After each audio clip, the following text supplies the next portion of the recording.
in national and international and conferences. She has been a reviewer of many research papers and journals. She has published and she is reviewing many journals and conference papers. She has also published book chapters, including Springer. We welcome you, Ripple ma'am. Rather than wasting too much time, start and we should invest our time in learning. Over to you, Thank, Ripple.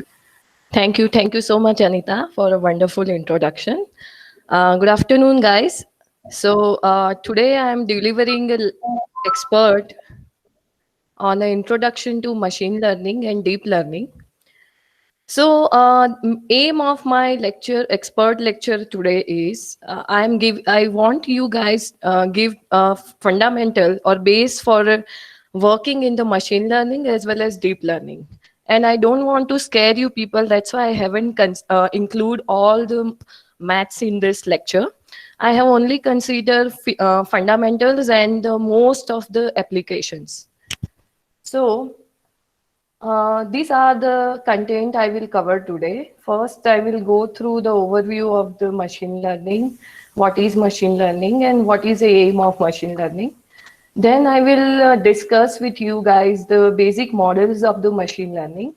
Then what is actually a learning and what are the learning algorithms are available in the machine learning domain. And then we will go to because I want to cover deep learning, so I have to cover artificial neural networks. So a brief introduction of the artificial neural network, and then we will jump to deep learning. And in the deep learning, the basic structure which is used widely in all the deep learning models is convolutional neural network. So I will cover that. And finally, I will show you the work I am doing in the machine learning domain. So all the applications which I have work on that I will discuss in the final part. And then finally, question and answer from you guys. So please make it the discussion session, interactive session. So it will be fun for you guys. So basically, what is machine learning? So the difference between any machine and the human is the thinking or ability of the thinking or ability of learning. So the human is learning like we are when we are child, our parents is teaching us so many things, and we are learning in that way. And after certain age, they are asking us, what is this, what is that, what animal is this, okay, what bird is flying, and all those questions we are answering. And this learning part we want to integrate into machine, and that's called the machine learning.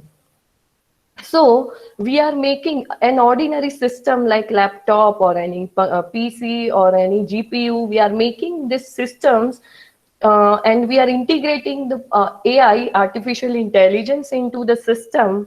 And artificial machine learning is basically a subset of artificial intelligence. Artificial intelligence is really a huge domain, and the part of the AI is a machine learning, and we want to integrate the concept of machine learning into the system, learning into the system, which and the system can be capable of learning, predicting, and improving. So these all things we want to integrate into the machine, and that's what called the machine learning. So what is the aim of the machine learning? So assume that you are a kid, okay, and your parents are teaching you that, see, this is a dog, see, this is a cat. So it's not like they will show you one dog only and they will show you one cat only. They will show you varieties of cats and dogs, and they will every time they will tell you that, see, this is the cat and this is the dog. So sometimes even you will ask them the question that last time we have seen this black dog and this time we are seeing the white dog. So even they will explain you in all this phenomena that dogs can have all the varieties, cats can have all the varieties, and after certain age, now they will raise you a query. What is this? So you can see the cat image in the query, And they suppose your parents is asking you that what is the in this image and what is that cat, either it should be cat or either it should be dog, that you know, but your task is to label that thing. So based on the learning, all that your parent train you that this is a cat and this is a dog, you will give it a label. Label means either it is a cat or a dog. So the aim of machine learning is simple. This process, I have to modify this phenomena into the system and make the system to learn from all this kind of data sets. So the input can be input will not be always in terms of image. It can be in terms of image. It can be in terms of the signal. It can be in terms of the data, or it can be in terms of a word, anything. But remember this thing, all the machine learning algorithm are working on the numerical data. You can provide a scalar value into the system, you can provide vector value in the system, or you can provide a matrix form of the given data into the system. You can't directly provide ASCII or word values into the machine learning models. You have to convert them into the numerical data, and then you can apply to the any machine learning algorithm. So please remember, all these machine learning algorithms are 90% of they are mathematical models. So the first fundamental of the machine learning is you have to give input in terms of the numerical value. So there are different methods to convert all this image, signal, word, everything can be converted into word, and there are different algorithms you can work on it. Simply you can Google it and you will get lots of detail of this. So what are the models available, or you can say what are the problems, basically machine learning problems are available in the real life. So the machine learning models are typically divided into 5 parts. The first is classification, second is clustering, fourth is regression, okay, and then the dimensionality reduction and deep learning. So I will talk about the classification, clustering, regression, and deep learning. I won't talk about the dimensionality reduction. I will give you an overview of the dimensionality reduction. So the first, let's see what is the classification. So you are in your inbox, when you open your Gmail account, you can find out there are the different types of menus there, options. And in that there is a spam, and there is a social, there is a promotional, there is a important messages in your inbox. So the application here is, the problem here is you are receiving email and you have to classify it as a spam or non-spam.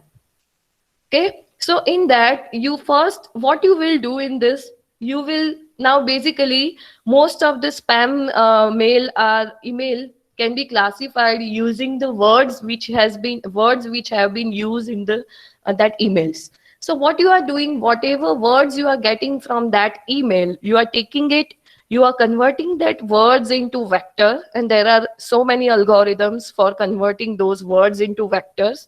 Even you can convert a whole sentence into vector, and based on that methods we will convert all the words which we have taken from an email into a vector, and we will provide it to the classifier. And the task of the classifier is to assign a label. So over here in this application, you have to assign a label whether that is particularly inbox mail or a spam folder mail. That one email you will receive, that will be inbox, will jump to the inbox or will jump to the spam folder.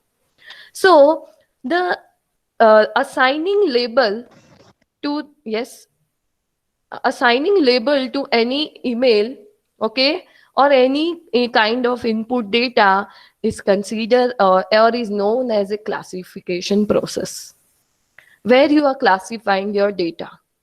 So over here in the input, we are giving emails, number of emails. Then the classifier models, we will study today ANN, that can be used as a classifier. And the output, you can see two classes are there. Okay, one is inbox and other is spam for emails. So these two labels or two classes are there. So I think the concept of classifier is clear, right? If anyone has doubt, please ask me.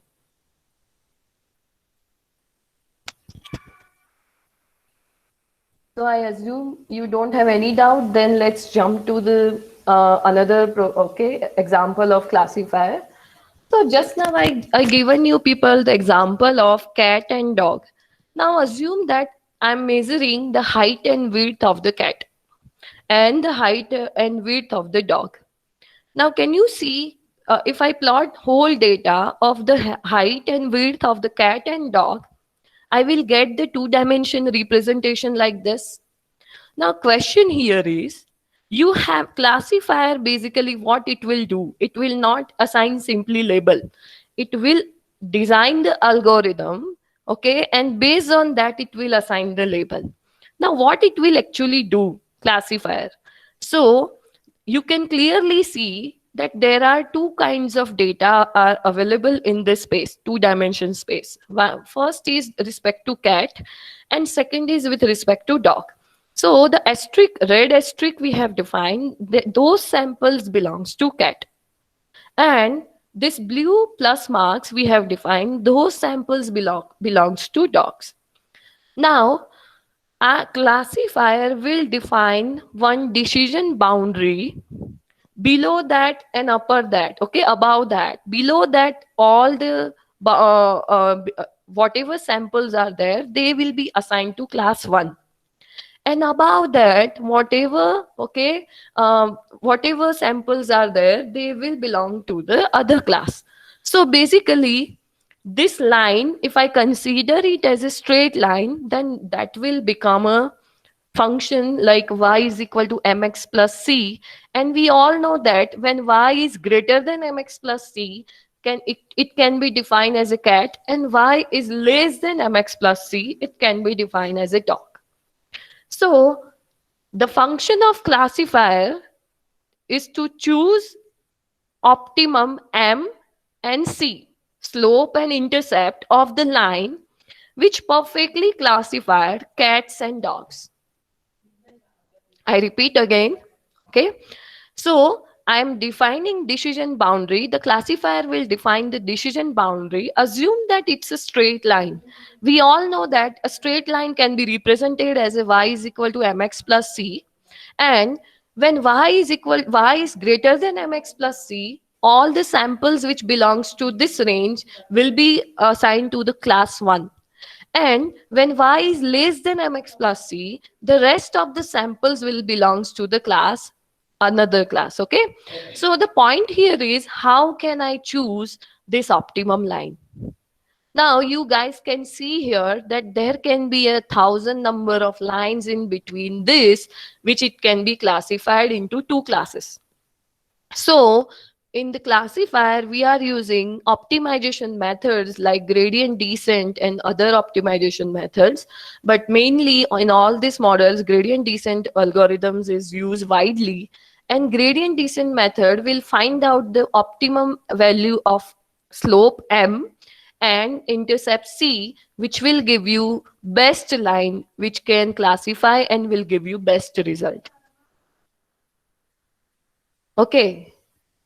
So, as I told you guys, if the decision boundary is a simple linear element like line, then that type of classifier are called linear classifier.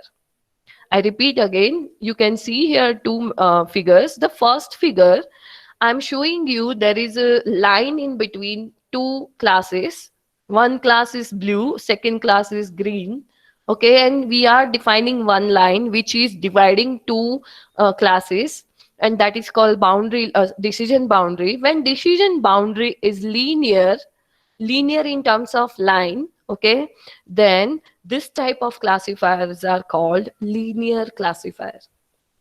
But when decision boundaries are circle or elliptical or any quadratic equation, then that kind of boundaries or that kind of classifiers are called non-linear classifier. Anyone has doubt?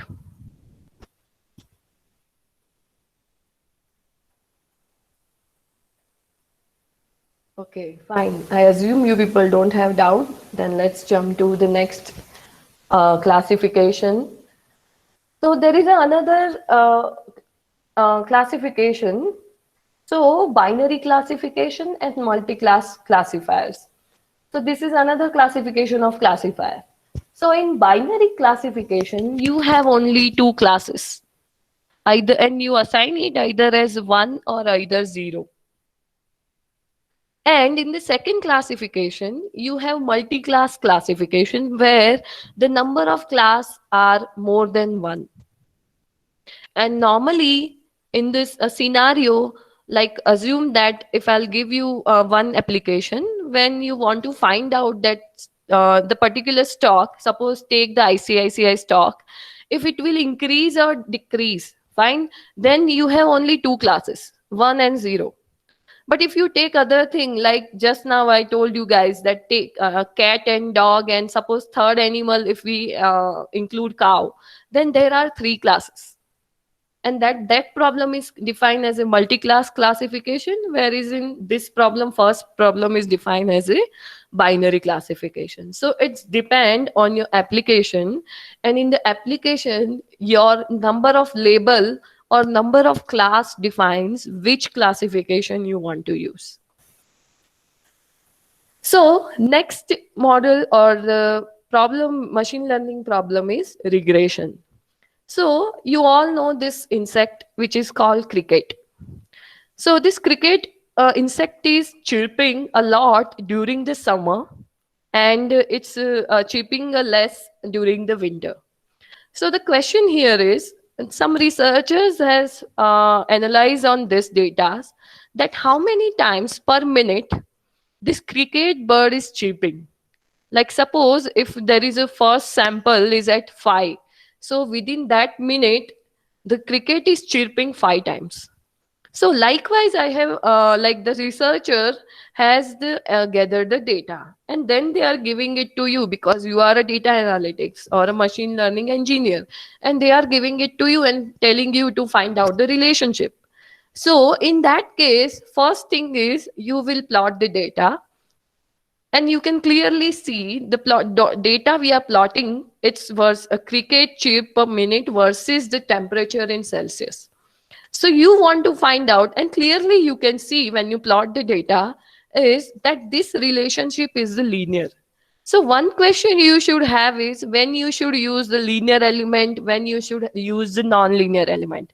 So maximum, if you can plot the data, you will get the idea. So you have to analyze the input and output relationship between, okay, between the input and output before using which model I can use. Okay, so over here, I'm showing you the second figure where I am plotting the data which has been given to me. And now my problem here is I want to find out the relationship between input and output, where my input is cricket chirp per minute and my output is temperature in Celsius. So in this kind of cases, we use regression. Okay, we use regression where you want to find out the relationship between input and output, so that the next time when someone give you the value of X, you can give them the value of Y in terms of the temperature. So this line will predict, suppose once I do the regression, I will get the line equation.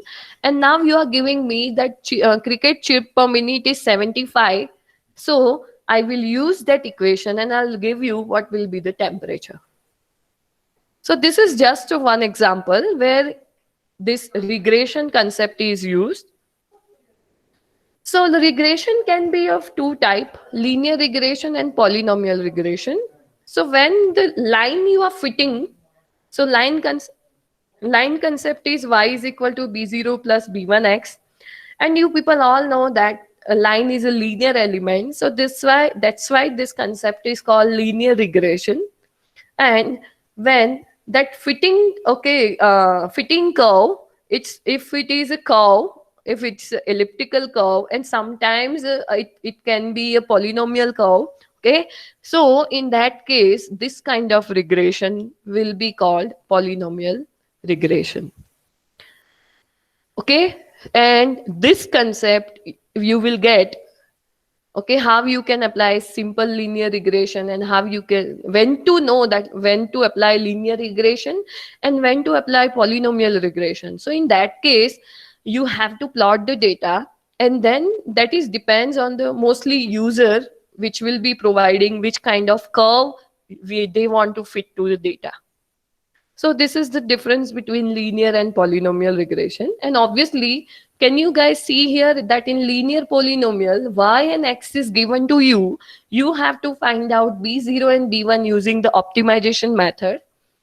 And in other model, by polynomial model, you have to find out b0, b1 and b2. So that's why polynomial regression is more complex than the linear regression, because number of unknowns are more and number of computational complexity will be increased. So next is clustering. And the clustering, so first, I'll talk about this later also when we will go to the learning part.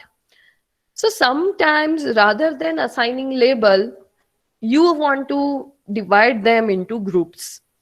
And that process is called clustering. Now, when you use clustering and when you use the classification, so in the classification, you know what types of objects are given to you. You have the domain knowledge. Whereas in clustering, you don't have any domain knowledge. You don't know what types of samples are given to you. You just know how many clusters you can define.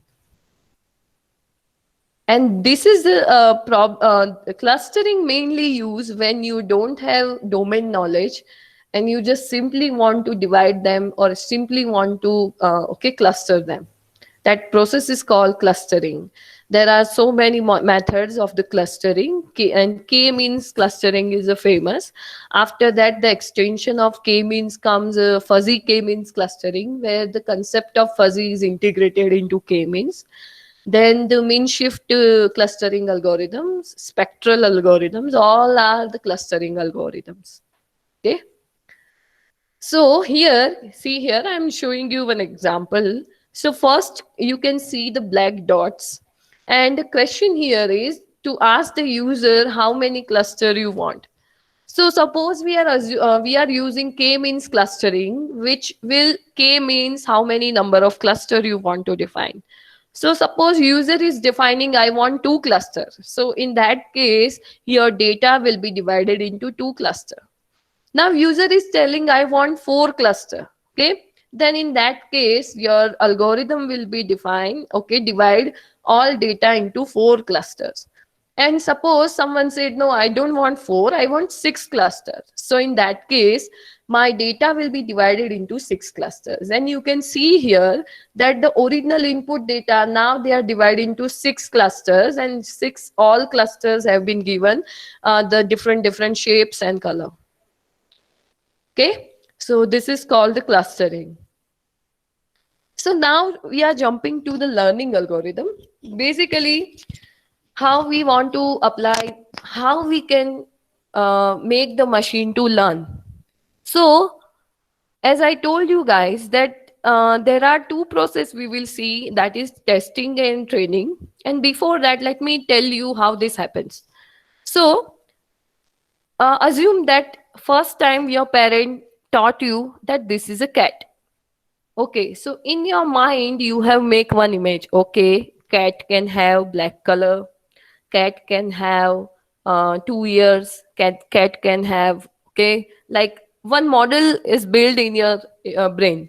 Then again, next time your parents show you the white cat.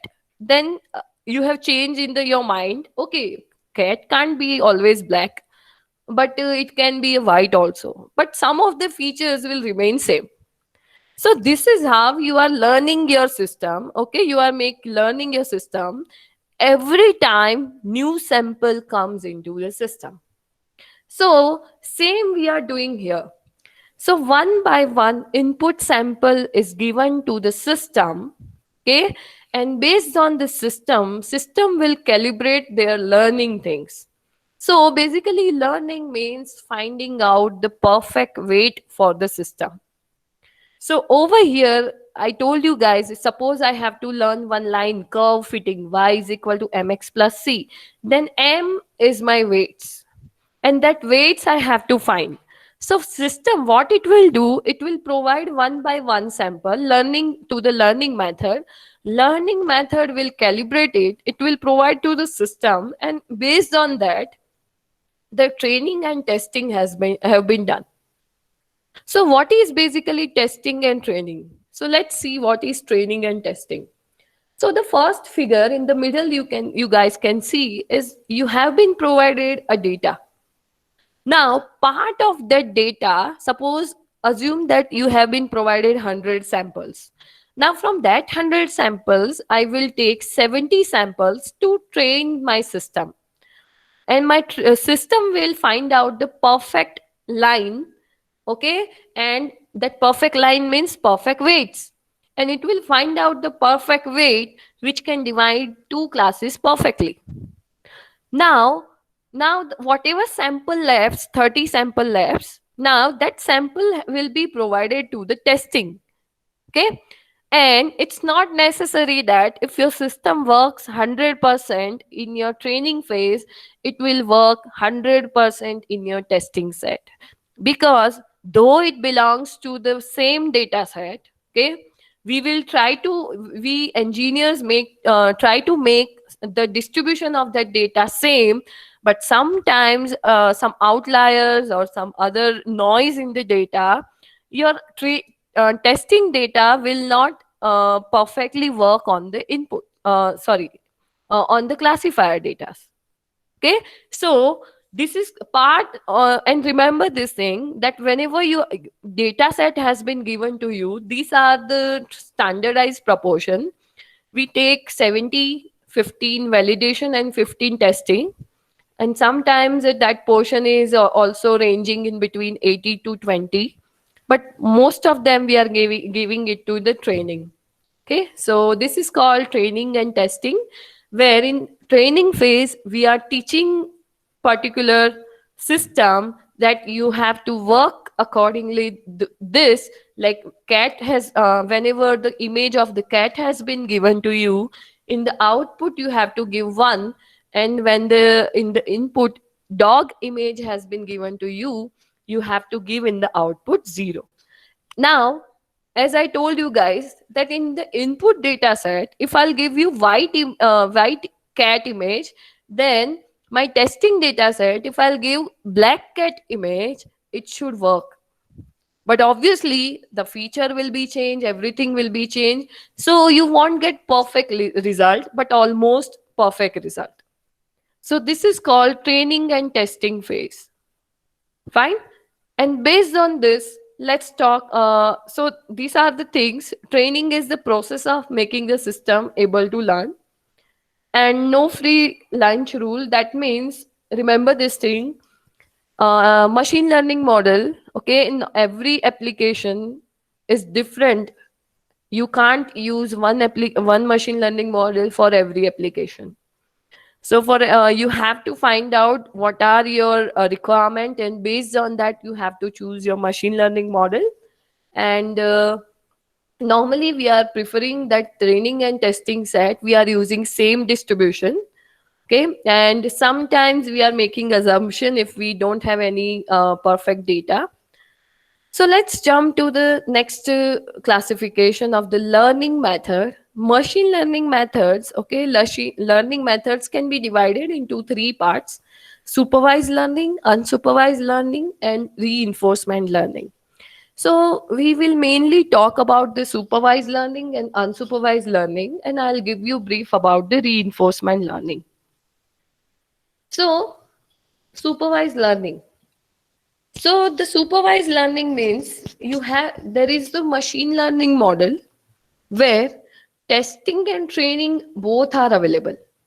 So you have been given an input, and all the inputs are label input.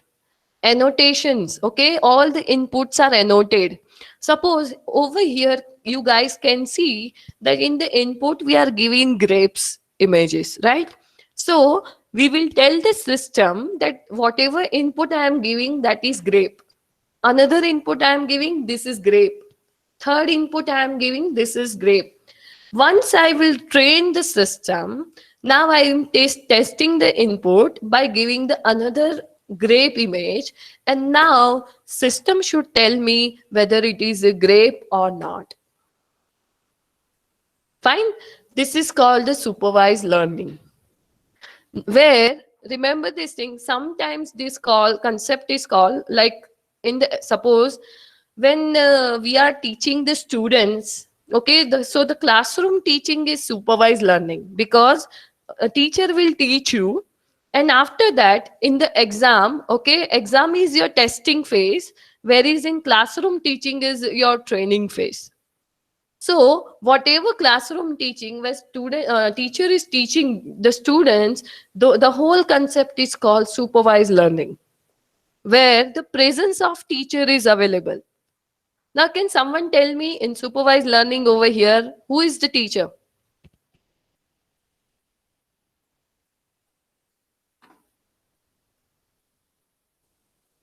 Who is the teacher?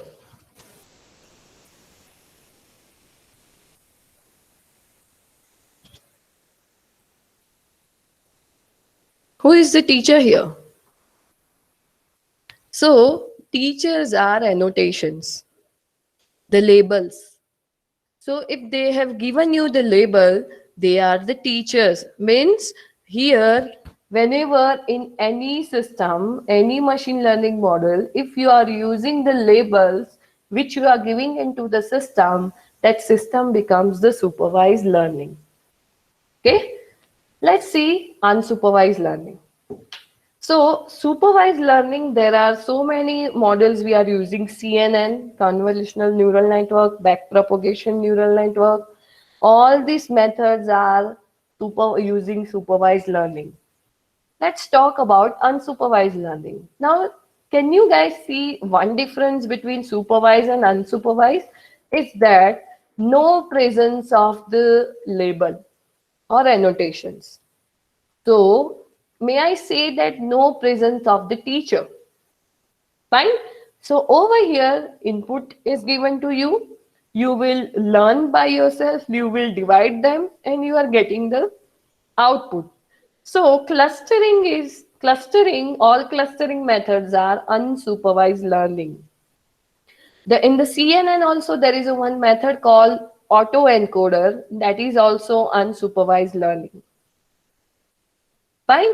So we have some data and we are using some clustering algorithm to make the cluster out of that data. So the data only we have is, there are three types of data available with me. So I will provide k is equal to 3, number of cluster is equal to 3 into clustering algorithm. And I will get the output which will be divided into 3 clusters. So this is called unsupervised learning. Now, what is the difference between unsupervised and supervised? Okay, so here, can you guys see there is a basket of fruits? In one, you are using the supervised learning data. In other, you are using unsupervised learning data. And can you guys see that there is a difference in the output? That unsupervised is giving you, or classifying the fruits based on the color.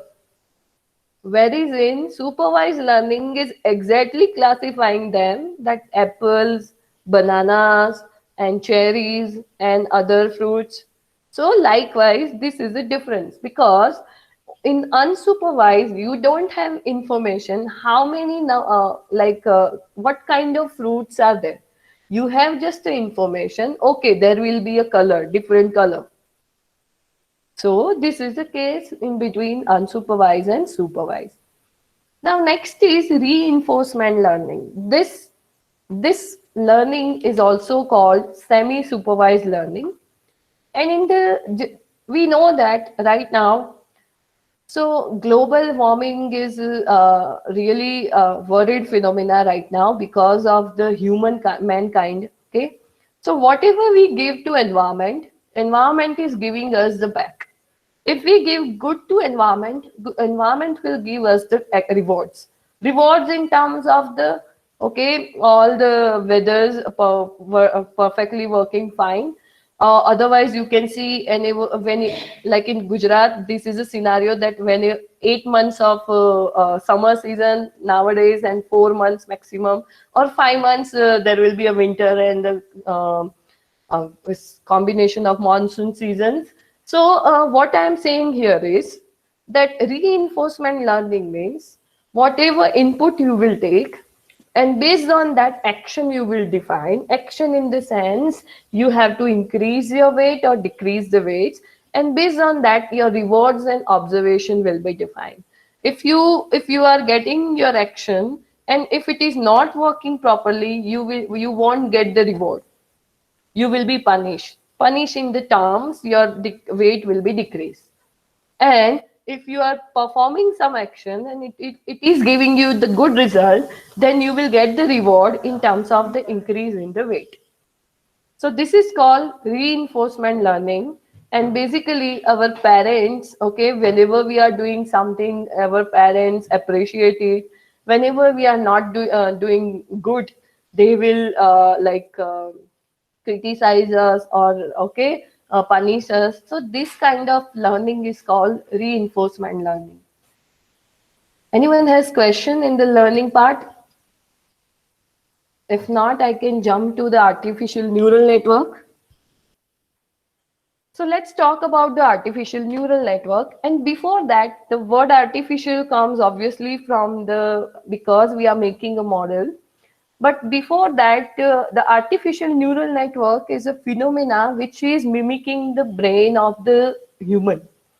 So we know that whenever someone is pinching us, or by chance if you put your foot on the fire, then suddenly all your cells is telling your brain that take away, go away, like, okay.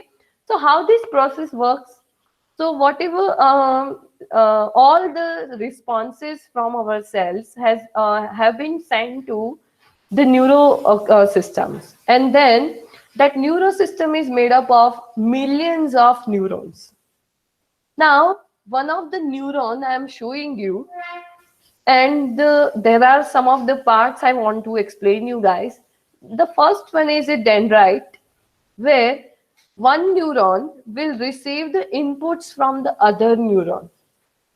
Now the nucleus of this, okay, neuron is called soma, and soma will work on that inputs. Okay, it will act on that inputs, and whatever she based on that inputs, she will decide whether she has to take the action or not. So in technical terms, in neurological terms, it is considered as a firing of neuron.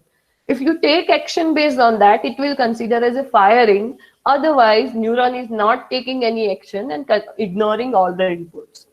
So if you are taking any action, soma will send that, okay, signal, transmit signal to the another neuron. And this transmit signals is nothing but the unit impulse or impulse signal, which is sent from one neuron to another neuron. So when you send this one neuron to another, it will be sent through axon. And finally, the synapse will be connected with the another neuron, and that signal will be transmitted to other neuron. So can you guys see that this synapses will end with the another dendrite of the another nucleus, okay, neurons. And likewise, your system will send this signal all to the brain. So in 1941, the scientist called McCullen, he has adopted this thing, biological neuron, and he has converted all these biological neuron, and he has implemented equivalent model of the neuron into a mathematical model, and that is called artificial neuron. So the dendrites are converted into a path where you are providing inputs. Then there is a sum the sum will be of Soma. Soma is taking all the input and work on that, and it will decide whether she has to take action or not. So Soma, where we have been provided all the inputs, you guys can see in the second portion where the input xi0, xi1, xi2 and xid kind of inputs will be provided to the sum. Sum is basically a linear algebraic sum, and after that it will be provided to the activation function. So activation function is nothing but the thresholding function. Whatever sum of the input, if it is greater than Si, then or some thresholding level, it will be assigned as a 1 or it will be assigned as a 0. So finally, the output of the neuron will always be either 1 or either 0. Either 1 or either 0. So the question here is, see, you guys can see that whenever we are making algebraic sum of the inputs, which is Si is equal to W0 Xi0 plus W1 Xi1 plus W2 Xi2, so on. Now this X is the input which is known to the user. We also know what will be the output 0 or 1 because we are working in terms of the supervised learning where labels are given to you, and that labels are nothing but the output of this neuron. And the question here is finding out the best weights W0, W1, W2 for the system which can give me the best result or best classification result. So this is the called model or concept artificial neuron. Now this is just to one neuron. And you guys can see here that one neuron is capable, and as all you know that the linear algebraic sum means it is a linear product and a linear system. So obviously one neuron is a linear element. And we all know that all the real-time systems are non-linear. So how can I implement non-linearity into the system or non-linearity into the artificial neuron? So there's the concept called multi-layer neural network. So you use the multi-layer neural network where this each and every blue, green and orange blobs are defining one neuron. You are using thousands of neuron over here, but in the application that is based on the input and output, and all the how you want to work on that. So over here what I'm trying to say is basically multi-layer network we need when the problem we are working on is non-linear problem. And second is the problem we are working is more complex than the simple problems. That time we have to use multi-layer neural network. And the hidden layer concept is used for the non-linearity. To integrate the non-linearity of the system into the neural network, we are using hidden layer concept. Okay. So over here, the hidden layer means, see, you guys can see the blue blobs, blue blocks, and those are the input layers. And it depends on the what type of input you are providing. The output layer depends how many labels you want, how many class you want. If you want 3 classes, cat, dog, and other cow, then in that case there will be 3 classes, and output layer will be also having 3 nodes. Okay, these are called nodes. So hidden layer will be a layer which will connect the input layer and with the output layer. Not a single node will be directly connected at the output side or the input side. Okay, that's why it's called a hidden layer, because no one can see at the input or output side. It's kind of like a black box. Okay, fine. So I'm giving you lots of I'll try my best to give lots of example to cover all the machine learning algorithms, applications. So over here, suppose I'm implementing one application where education loan has to be given to the candidate. So I will have all the information regarding to the candidate. I will give it to the system. System will give me output response in terms of 1 or 0, whether I should give the loan or not.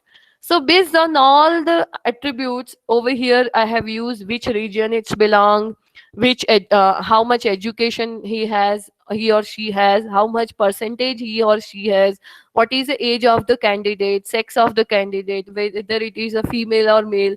All these kind of attributes I will give it to into the system. Please remember, all will be converted into numerical values, and then it will be given to the system.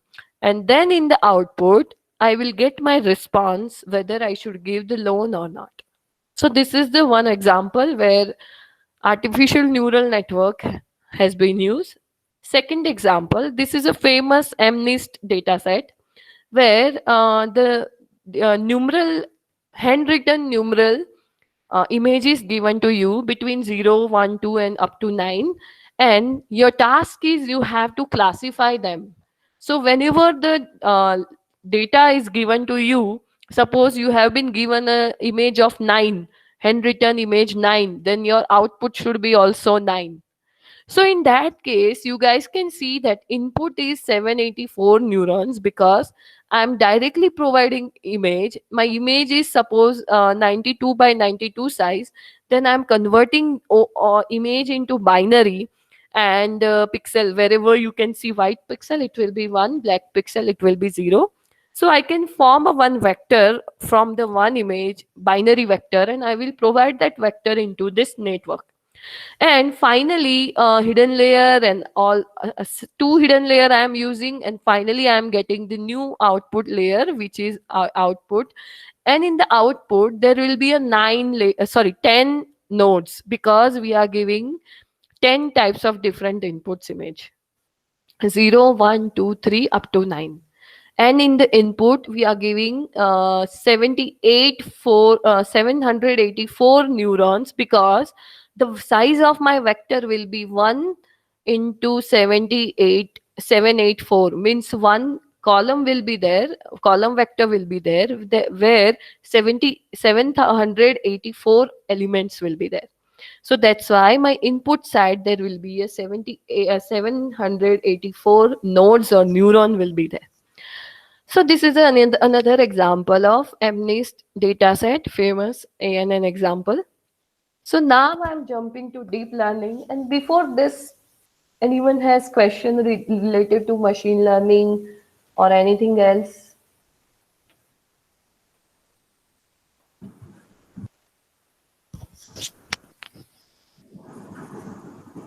Hello, everybody. Please feel free to ask questions. To learn a new thing, it's important you ask question. Okay, thank you, Anita. Okay, fine. So let's jump to the deep learning.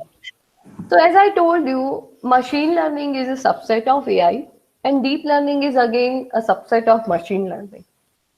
So whatever concept we have used in the machine learning, I'm going ahead one step into that domain, and that is called deep learning. So the first question is, why deep learning? So I told you already, guys, that our brain has thousand or million numbers of neurons. So deep learning is mimicking that concept, that make use of more neurons and make the system more efficient. Efficient in the sense it should almost mimicking the human brain.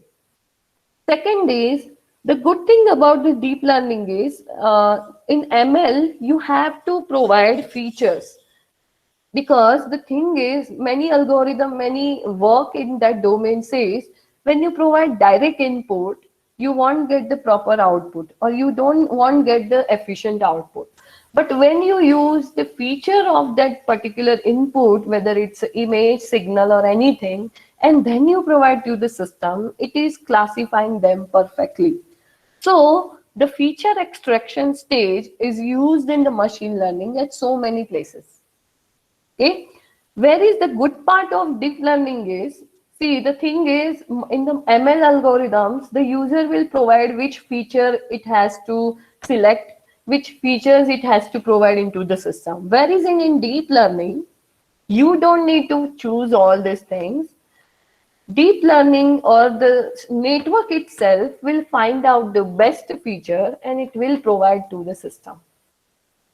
So no need of feature extraction, separate feature extraction stage. It is already integrated into the deep learning networks. And finally, the scalability. So the concept of scalability means right now you guys can see that ML, AI, all these concepts, deep learning, all these concepts are also jumping towards the big data, healthcare industry, and video analytics. Now, can you guys see that I'm giving you one example? Suppose I am working on the application where I want to find out that when someone is um, breaking the traffic rule, so I want to make this system automatically. So at every traffic junction, there will be a camera which is taking video, which is capturing the video. It will process and it will given to the suppose data analytics system, ML algorithm, and ML algorithm should tell the user, that whether someone is breaking the rule or not. Now, can you guys see here that 24 hours that camera should work, or at least assume that we are taking peak hours. So from 24 hours, only 8 hours that camera will work. And in that 8 hours, we know that every hour is having 60 minutes, every 60 a minute is having, 1 minute is having 60 seconds, and the camera is taking 25 frames per second. So you can assume that for 8 hours, how much data in terms of the video I will get. And you have to process this data with the real time. Otherwise, someone is breaking rule and will go. What is the use of this kind of system then in that case? So we want to use this we want to implement this kind of system in real time, and it's so difficult to use this much data we have to provide to the ML algorithm. It's so difficult. It won't be sufficient. It won't work in that cases efficiently. That's why the scalability concept is adopted by the deep learning. So deep learning is used for where the data sets are big, where kind of big data. So this kind of, when the huge quantities of data will be provided to you, the deep learning will work classically. And that's why these three reasons are the main reason we are using the deep learning. So let's take contrast between the deep learning and machine learning. So you can see the machine learning. We have been given the car as an input. So user will find out the features of that, and it will provide to the system, where system will classify whether it's a car or not.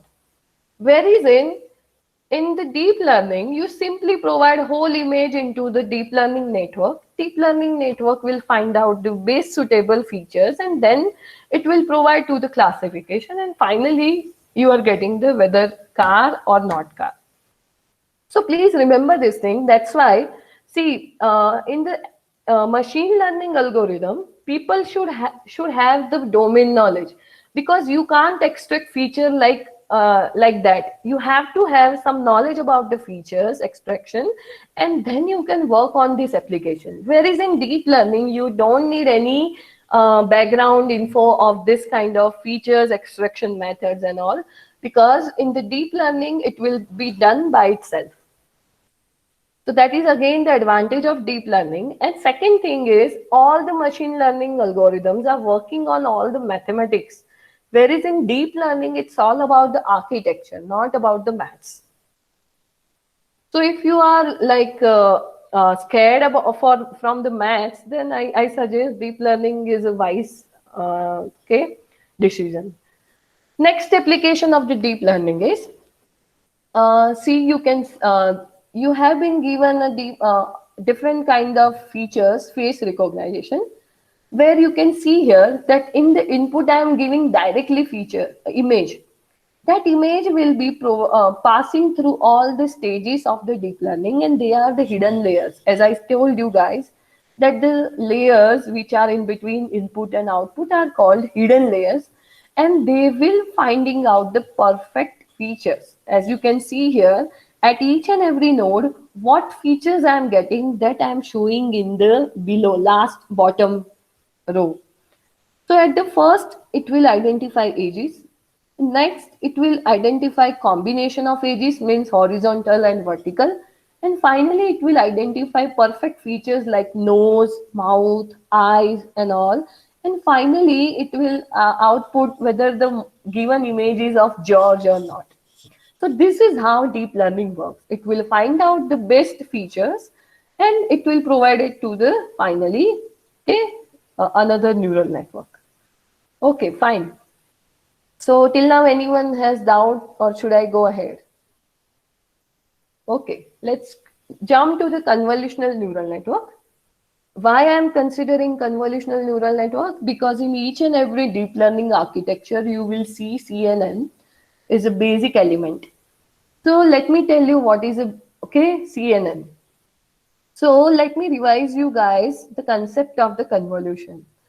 So you have been given a 6 by 6 image and you want to apply 3 by 3 filter on that image. This filter is also called kernel sometimes, okay? And this we are applying. So simply we know that convolution is a sum of the product. So here, first element of the image will multiply with the first element of the filter.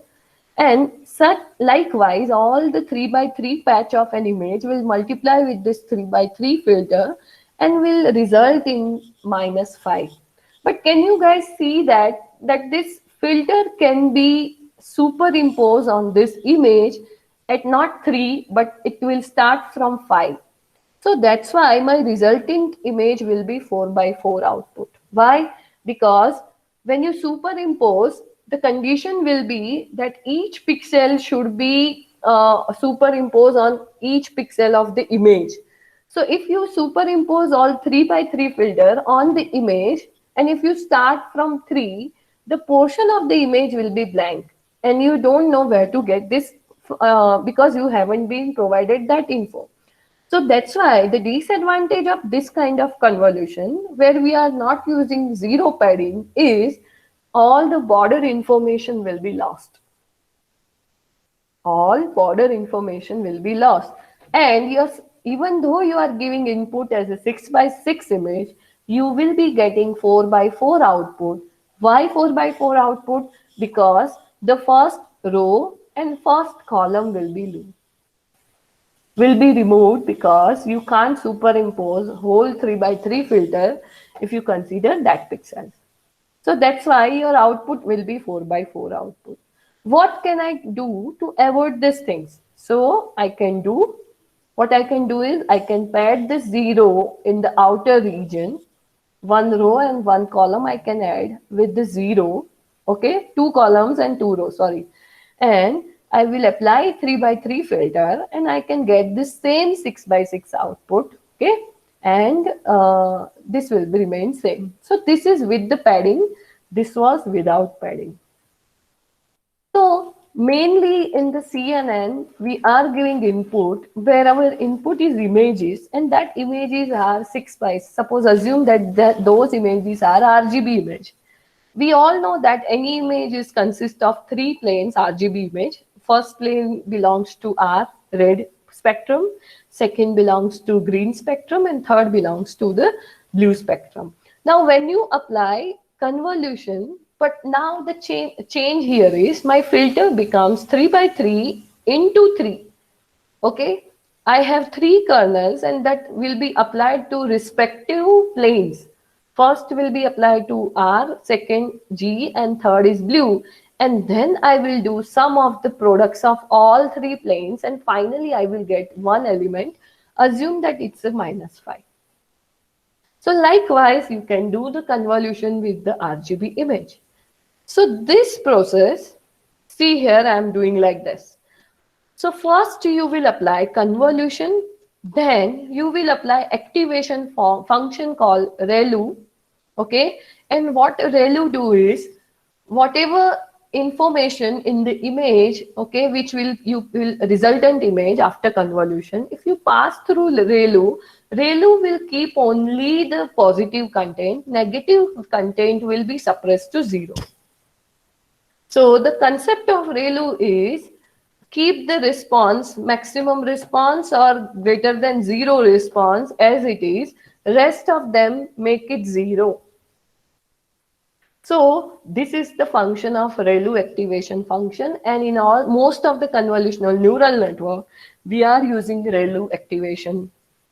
So finally, you are applying 6x6 input 6x3 image, applying 3x3x3 filter, and you are getting output 4x4x2 final output, because you are applying two kind of filter. One is finding out the vertical edges, other is finding out the horizontal edges. So you are getting 4x4x2 final outputs, and final step of the convolutional neural network is pooling layer, where you are simply, what you do is, suppose the first portion you can see 4 by in the 4x4 image, 3 0 and 1 5, you will find out the maximum number from that, and you will put into this 2x2 image. So you will get the output 5 9 7 and 5. It will find out the maximum number from the 2x2 region. This technique is called max pooling, where pooling is nothing but the downsampling of an image. And always it will be double factor. You can downsample by the factor of 2. So you will get the 2x2 image. And finally, all this happening like one convolutional layer, then ReLU activation function, then pooling. Again, you are using CNN, again convolutional, again ReLU, again all these layers. Finally, you are using ANN, artificial neural network. So yes, in deep learning also we are using artificial neural network, because after this layer, fully connected neural network will be in the end, which will give you the output in terms of the classifiers labels. So this is my final architecture. So you guys can see here I'm providing 28x28 image. First will be convolutional layer. Second will be pooling layer, again convolutional, again pooling. Assume that after convolution we are providing ReLU. And finally, there are two artificial neural network I'm using, which are fully connected neural network. And finally, I'm getting the 10 output, which means my system will have 10 different classes. Another application of CNN is, you guys can see here, I want to find out whether the particular object I have been given, whether it is a dog, cat, boat, or bird. So image I will give into the system. First I will do is convolution plus ReLU. Then I will apply pooling, which will downsample the image. Again I will apply convolution plus ReLU. Again I will pooling. So you guys can see here, as many times I will apply pooling, my size of the image will be reduced to half. And finally, I'm giving it to the fully connected network, which is nothing but the multi-layer neural network. And I'm getting the output finally, which is dog, cat, boat, and bird. So can you guys see that from input to output, there are number of layers here, and they are processing in deep, and that's why it's called deep neural network. Okay, fine. Now, till now, I have just talked about the theoretical parts and some of the application. Now I am showing you guys what application I am working. So this is one of my paper has been published in the Elsevier journal, and application was human action recognition using fusion of feature for unconstrained video sequence. So where the video has been given to you, and 300 there are 30,000 videos, and that 30,000 videos having 300 different types of actions. In one action, a human is performing walking, in other it is performing jogging, in other it is performing waving, kind of skipping, rope skipping, swimming, dancing, all these kind of actions were there. And the task of my machine learning algorithm is, and I have just implemented this using machine learning only. I haven't used deep learning in this. I was one by one frame of the video I was using. I was doing feature extraction on that process. After feature extraction, I have applied that features into different types of machine learning algorithms. And finally, the result, I have applied some post-processing, which is called fusion of the features and okay, fusion of the classifiers. This I have used, and finally I am getting the classification accuracy. So you guys can see here the different types of image. Pardon me for the quality of an image, but you guys can see exactly that some of the yoga poses are doing, exercise they are doing, swimming they are doing, okay? Then the kid is calling on phone. Likewise, these were the actions. Second is the application my students are working in, the 6th sem students are working, is image in painting using generative adversarial network. And this GAN is has been listed in the MIT 2018 top 10 technologies, where what we are doing here, suppose the historical documents we have. Now, we all know that initially we have been not facilitated by this kind of laptop or digital devices where we can all store this kind of information. So the historical documents, obviously, if you keep them, they will fade away. And my task here is I want to cover my image. Okay, I want to get back my image content as original as it was. I want to preserve them in the digital form. So what I will do is I will get the image. You guys can see the first image where some portion of the image has been, okay, eroded because of you are keeping it in some documents where it will be erosion, okay. So what I am doing is I am providing mask, and the mask will be normally provided by user or you can generate automatically. And there are two kind of method of the GAN we are using in this method, and we are getting the results in the last to second, third and fourth image. So this was the project image in painting. Another result, this is my student name called Pratiksha. So the Pratiksha has taken her photo, and she had what she has done is she has manually with the mouse only she has drawn the A.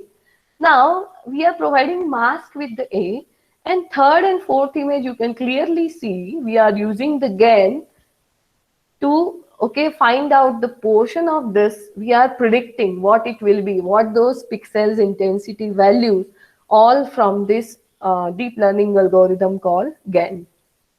And GAN is this unsupervised network.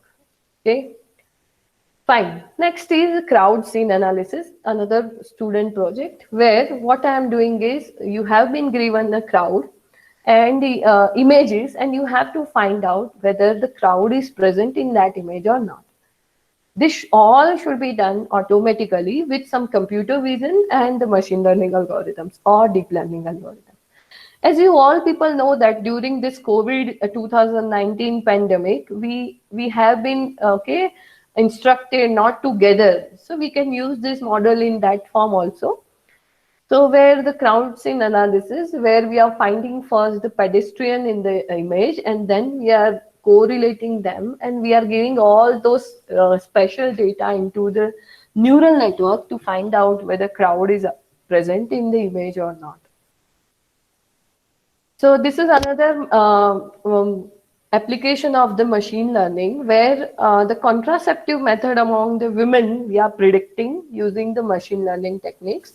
And we all know that now India is the second highest population country, where the problem is to do the family planning. And what we have over here, our aim was that mainly the women are having some troubles, financial troubles or family troubles, all emotionally troubles due to the this unpredictable pregnancy. So what we were encouraging here is we prescribe women based on their some of the information whether they should take the contraceptive method contrast pills or not, and which contraceptive methods they should go for. So this was another project we have. I think it was implemented in BVM only when I was in BVM. And now, right now, I'm trying to do these things using deep learning techniques. Next was the goal detection from unsupervised video surveillance. So in the basketball or football, you can like video will be provided to you, and you have to find out the goal. Whenever goal will be there, you have to find out the goal detection process. So again, this is a concept which I have used machine learning to find out whether there is a goal or not. Fine. Okay. Any question till now? Any question?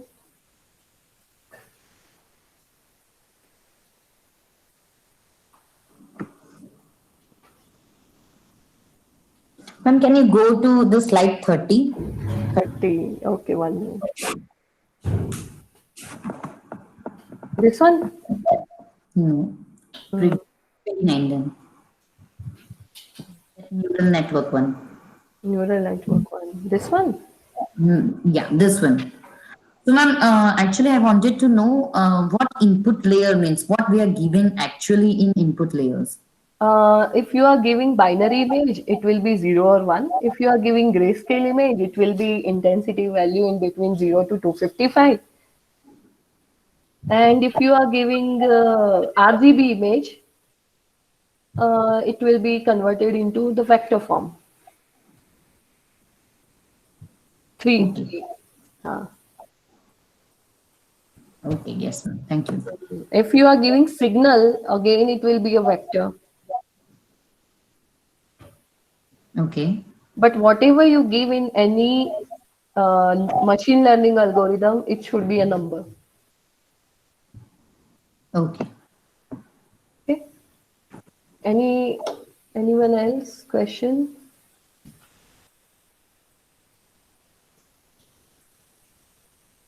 Any question, please? Yes, guys, if you are having any question, then please ask.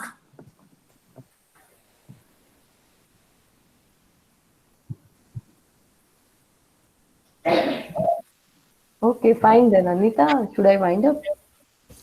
Yes, I think there are no question from student side. So yes, we can end up here. And I will share this PPT. So if you have any question or any query, and if you are hesitant to ask me, then you can share on my email ID. Excuse me, Ripple madam. Yes, please. I Yes, have sir. one Hello, question. sir. How are you, Yeah, sir? hello, hi. Fine. How are you? Yes, sir. Fine, sir. Okay. I was just thinking about this thing, whether this open source machine learning models are available Yes, or where. actually, sir, I prefer that if a student as well as faculty, if they want to work on the machine learning or deep learning model, then you Yeah. go for the Python, sir, Python programming, Okay. because Python is open source and everything is available freely. Okay. Yes, No, sir. but what I'm asking is that whether you can download this Yes, sir. model, Yes, sir. which is Yes, sir. already trained by some company like cloud platform or something. Yes, sir. Actually, Can you that down? concept Can is we? called, Yeah. yes, sir. That concept is Uh, called transfer learning, sir. So there are okay. models called ImageNet and all those models, which has been trained Okay. on the so many numbers of lakhs images. So Okay. we don't have such machines to train them, right? So what we Right. are doing, already trained machine, we can integrate on our machine and we can use for our data set, sir. Okay. Okay. Yes, sir. It is Fine. Fine. available, and that concept is called transfer learning, sir. So, which are the popular model website or something So we there can is a refer? one ImageNet. Yeah. Second is Okay. a VGNet. All these Okay. models are available. Okay. All these models are available. Is there any specific application based model, like suppose I want model for healthcare applications, so is there any specific category of models are available? Just now I told na, like suppose in Yeah. healthcare, if you Yeah. want some model for regression or classifier Okay. and all these kind of problems, it will be Okay. available. Okay. Like Okay. ImageNet is for image classification. Okay. So Fine. you can use this classification concept if Hmm. you want to use, suppose for vehicle classification, you can use Right. that concept for your vehicle classification application. Right. Yes. So Right. likewise, you can use. Okay. Okay. Fine. Thank you. Thank you, people. Thank you, sir. Dimple ma'am, as Yes. I told you, I want to ask you actually, the transform learning you were talking about, right? Yes. Yes. If we are making an algorithm or if we are designing a machine, Yes. the trained machine. So means if the algorithm is same, one Hmm. is trained machine and another is untrained. So what will be the difference between these two machines? I mean trained machine and untrained machine. The trained machine will have the perfectly mapping from the input to output. So you will get, if in the input you are giving car, you will get the in output car. Whereas in untrained machine, if you give in the input, okay, any images, it might be classifying as a car. And Okay. another thing is training. See, the difference between trained and untrained models are, in the training we are finding out the optimum values of the weights, whereas in untrained models, it's just a input to output mapping. But we don't know it will be perfect or not. Whether in training, I'm sure, okay, it will be perfect. Okay. Means in while it's untrained, means whatever images Okay, we just tell me in layman terms, if I'm telling you that if you don't know driving and if I'm telling you to drive car, what will happen? obviously I'll break down. Exactly, exactly. Same thing will happen in trained and untrained model. Okay. It Okay. won't do classification perfectly, which is our task. Okay. Mhm. Okay, fine. Any other question? I'm happy to answer them. Okay, fine then. Thank you so much, all of you, for listening patiently. Thank you so much for all the comments. Thank you so much. Okay. Thank you, Ripple ma'am. Behalf of BVM Engineering College, I thank you. And I won't say very good presentation and very good everything, very good. But yeah, I will say that whatever you have explored today, that will be fruitful or be some output will be there when we start working as well as the students start working on it, then whatever you have explored that will be more fruitful. Thank So you. to that, rather than thinking and rather than thinking, just explore the new era. It's a request to all students, just explore this, and we have experts, so whenever it required we can arrange this kind of session as well. So thank you very much, ma'am. Thank you so much. Thank you.